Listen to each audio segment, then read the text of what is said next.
Det er en rekke av innleggene av representanter fra spesielt Arbeiderpartiet og SV, der de åpenbart ikke klarer å se forskjellen på Stortinget som lovgivende forsamling til å lage generelle lover, og vårt ansvar for å diskutere statens rolle som arbeidsgiver. Det er helt riktig at Høyre ønsker en arbeidsmiljølov som i større grad åpner opp for midlertidige stillinger generelt, ut ifra det helt enkle faktum at den norske arbeidsmiljøloven bidrar systematisk til å holde personer uten yrkeserfaring og som er svake i arbeidsmarkedet utenfor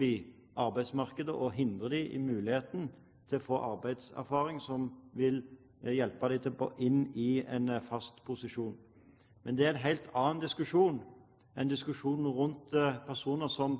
har lang utdannelse, som skal jobbe i det offentlige, der staten er arbeidsgiver, og der staten er i en monopolsituasjon, og bruker monopolsituasjonen til å være i en situasjon der altså vi har hørt mellom 50% til 90-95% er i midlertidige stillinger, i sykehusene i gjennomsnitt til de er 41 år, i forskerstillinger til de er opp til 50 år gamle. Og det er jo da oppsiktsvekkende å høre at han er så veldig stolt av de endringene som han gjorde i arbeidsmiljøloven på den ene siden, men så til de grader forblir systemforsvarere når det er det området som en selv har ansvaret for, som arbeidsgiver, som regjering, som sitter med eierskapet til sykehusene og tolererer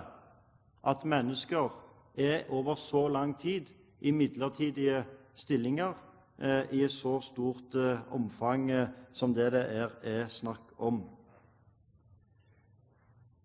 Det er, som statsråden sier, ikke nok. Det er ikke nok i forhold til det som statsråden sier, at hun sier at det bare ikke er akseptabelt at de som er i midlertidige stillinger blir behandlet annerledes. Nei, det er selvfølgelig ikke akseptabelt,